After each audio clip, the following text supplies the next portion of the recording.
eyali mukyala wa Dr. Jose Chameleone mukyala wa Dr. Jose Chameleone Daniella Atim kyaddaaki afunye omusajja era agenda kubanga amukuba embaga pretty soon. Nkimanyi obudda mu lulinze nange mbaddeeyo nga nduteekateeka nga ndubafunira ku source. Daniella Atim agenda kubanga bakola embaga batukuza obufumbo ne muninkini we omupya atali Dr. Jose Chameleone. Ge mawulire ge tufuna. Era bassebo ne bannyabo omukyala Daniella Atim yavuddeyo n'asaba divorce ewa Dr. Jose Chameleone. Bulijjo bano abantu badde bakyerya. Daniella Atim, after some difficulties they afuna mu bufumbo bwe ne Chameleone, yasalawo n'ayawukana naye. Ne just yamuviira buviizi. Wabula okuvaira muviira mu 2018 abadde tafairinganga for divorce. Oba oliawo nga abantu abasinga balowooza oba oliawo baneddiŋŋana. Munnange olunaku olw'eggulo Daniella Atim yalagidde balooya be babeere nga bafairinga for a divorce. She wants a divorce with Dr. Jose Chameleone. They have spent almost how many years? 7 years, 8 years. Nga tebali bonna nga tebakwatagana. Entale zibadde ku social media mubadde muziraba. Daniella Atim agamba ekyamujja mu bufumbo bwe ne Chameleone, first and foremost it was domestic violence. Daniella agamba omusajja yamukuba nga mufudde kiguma. Bigambo bye era zenga akola different posts ku mikutu nga Instagram ne Facebook newankubadde nga abadde nga azidelitingayo naye ng'olwedde agenda ozidelitinga ng'abantu bafunye obukakafu. Daniella Atim mu bigambo bye yagamba nti Dr. Jose Chameleone yamukuba era waliwo ne post gye yakola yamukuba ne kimuviirako n'okuvaamu olubuto. Byali bigambo bya Daniella Atim. Now, according to the news we are getting, abadde ayina omuntu we mu America gy'awangaalira era nga beeyagala kufa omukwano gubasaza mu kabu. Kirabika ndowooza muninkini we yagambye munnaaye ensonga tuzitwale to the next level.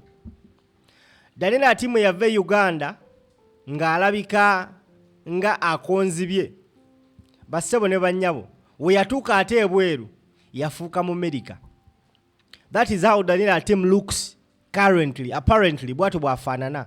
Naye yagenda okuva e Uganda nga kigambibwa nti emiggo gyali gimu yali omweru ng'alinga omuzungu, emiggo gyali gimuddugazza ng'afuuse nga mulugwala. Bw'atyo yagezaako nga bw'asobola n'agenda ebweru. Era agamba olunaku lwe yagenda ebweru tewali yali amanyi okuleka muganda we. In fact ne muganda we teyakimanya nti agenda bweru. Daniella kyamutwalira emyaka egiwerako okuva mu bufumbo obwali violent. Agamba nti kyamutwalira ebbanga n'okulowooza ennyo because abakyala abasinga asobola okugumira mu bufumbo nga bamutulugunya naye ng'ekimugumyayo agamba kankuze abaana bange. Daniella agamba yakigezaako for quite some time nga the relationship is abusive naye yakeera ku makya mu 2018 n'agamba no, enough is enough. N'agamba nti yapaakinga obulamu bwe bwonna mu suitcase z'alinnya n'akwata abaana be n'aviira Chameleone. Era ekiro ekyo yasulako wa muganda we naye yalinganga abigoba bane abakazi mubeegendereze. Daniella yali mu bufumbo ne Chameleone naye nga buli abusive. N'atandika okubala aviiridde atya omusajja ono. N'atandika oteekateeka n'agoba empapula n'agoba ku buli kimu naye nga ali mu maka ga Chameleone. Ebyo byonna documents olwaggwa yakeera bukezi swe n'abula. N'agenda mpaka US. Chameleone agenda okimanya nga omukazi ali US n'abaana be. Daniella ne Chameleone balina abaana bataano, 5 kids. Abalenzi 3 n'abawala 2. Yafunye omusajja omulala bagenda kukola mbaga. Wabula ekibadde kiremesezza embaga Daniella teyadivorcinga Chameleone. So she filed for a divorce. Gwe wenna ayagala okumanya ensonga zino ku mukutu gwa Daniella ogwa Facebook kuba ssebo ne bannyabo.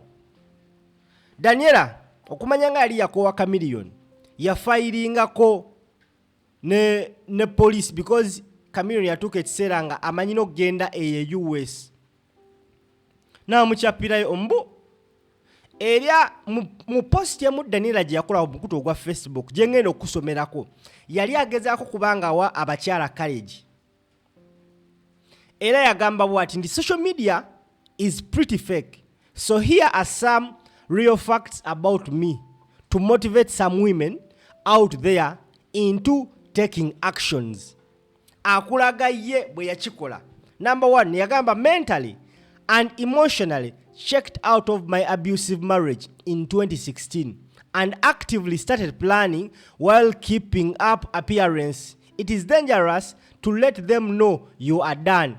Ono mukyala yagamba nti mentally and emotionally yava mu bufumbo bwe mu 2016 mu bufunze Daniella yakyawa Chameleone mu 2016 era n'atandika okubanga ateekateeka okubanga ava mu bufumbo buno naye nga akyali maka era n'agamba nti kyabulabe nnyo okutegeeza omusajja nti ogenda muleka nga tonneeteekateeka.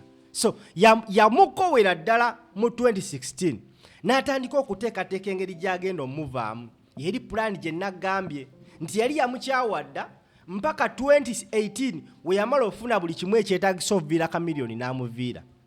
Number 2, took a month's trip to familiarize myself with what would be my new life, and that same year I gathered my most precious heartbeats and I was gone forever in 2018. Agamba mu 2018 yakwata abaana be na buli kimu ekikye n'aviira Chameleone. Number 3, agezaako okumotivating abakyala.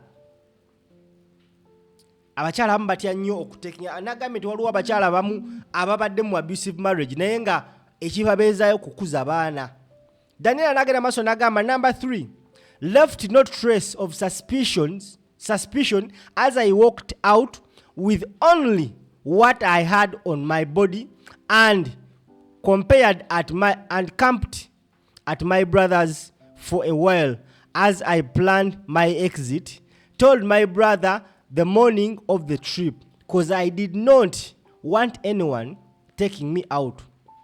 Yagamba nti yagezaako okulaba talina kyaleka mabega era yagenda n'engoye ze yalina ku mugongo nti buli kimu Chameleone kyamugulira ewaka yakimulekera n'avaayo n'agenda n'asula ewa muganda we ekiro ekyo era enkeera yafuluma. Teyagamba na muganda we nti agenda because yali tayagala muganda we manyi fe babraza tumanyi ogamba sigalayo kuza abaana bo bla bla bla. Teyayagala muntu yenna yena mugamba nonsense, yagenda. Number 4, stayed at a friend's house and did all types of odd jobs for a couple of months with my baby on my back as I waited for legal authorization. Bwe yatuuka ebweru gye yagenda yabeerako ewamu bane mukole emikwano egiyinza obbayamba. We yatuuka mu America yabeerako ewa mukwano gwe n'akola buli kika kya mulimu. Omukyala yali omukyala wa celebrity Daniella Atim eyakola embaga nga bali mu helicopter. Omuyimbi yali asinga okuba ow'amaanyi mu East Africa. Mukyala we yamuleka n'agenda ebweru n'akola buli mulimu ogwetaagisa nga bw'agezaako okulinda empapula ze eziyinza omukkiriza okukola. Number 5, worked 2 full-time jobs, sometimes leaving for a day without returning home. My then 14-year-old son would stay in charge of his siblings in my absence. Yali akola emirimu ebiri, full-time jobs, nga talina na budde buddako waka. Era abaana be basigala mu mikono gya Abba by then yali emyaka 14 n'abalabirira nga ye bw'akola. Number 6, enrolled all my 5 kids in private schools. A great church and school community that has since been our family. We yamala okutereeza buli kimu abaana be bonna 5 n'abateeka mu ssomero eriri private ekitegeeza nti yali atandise okufunamu kasente. Wano akulaga nti talina ssente gye yafunako wa Chameleone. Bangi baali batugamba nti Chameleone abaana yabatwala ebweru n'azimba ennyumba abaana basoma. Daniella yavaayo n'agamba ennaku z'omwezi nga 25 October 2024 omwaka oguwedde lwe yakola post eno. Agamba nti enrolled all my 5 kids in private school, a great church and a school community that has since been our family. 7. Became a homeowner in 2021. Weyatuukayo mu 2018 n'akola 2019 2020 2021 ng'amaze ottereera n'agamba she became a homeowner in 2021. Tuwulira emboozi nti Chameleone yagula ennyumba era omukyala n'agenda. Oba gaali mawulire simanyi. And also pressed charges. Wuliriza wano.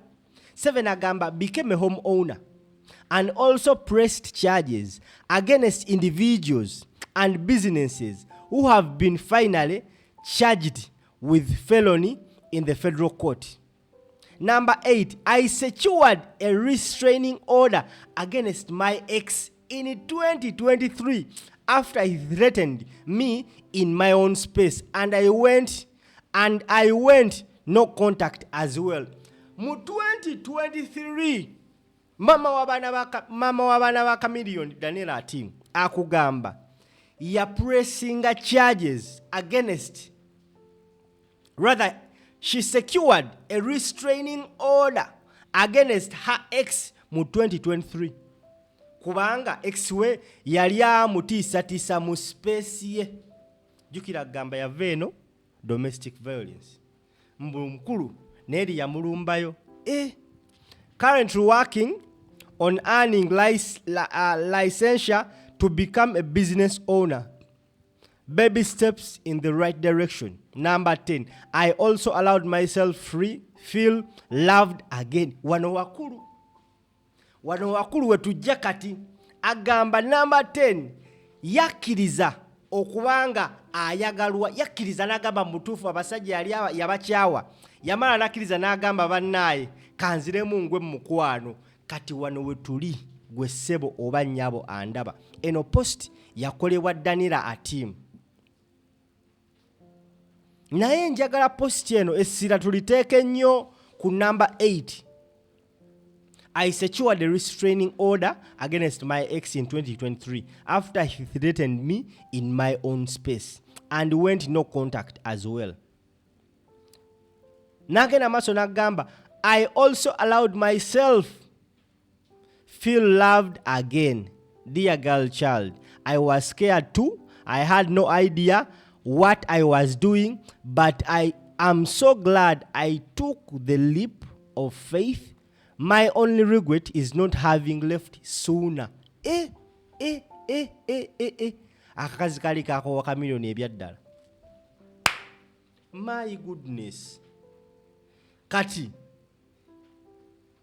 yafirinze for divorce. Ayagala empapula Chameleone signing amute agende apepeye n'omwami mu bufunze. Daniella Atim nina okulowooza. We are yet soon to see a wedding oba an introduction in Uganda.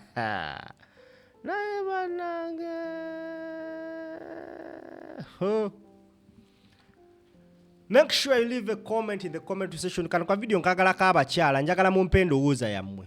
Yes, nkulaze side ya Daniella ne gyenvuddewe ne Chameleone. Mpaka we tuli right now. Amawulire agatambula tabloids ezenjawulo ziwandiika yafirinze for a divorce. Ekimukubiraga nti yes, she is ready to go another step. Yagamba yakkiriza ddemu okwagalwa. Kati oba muyaye kyamulimu. Wane kakazi kalungi ebyaddala. Tambuza video.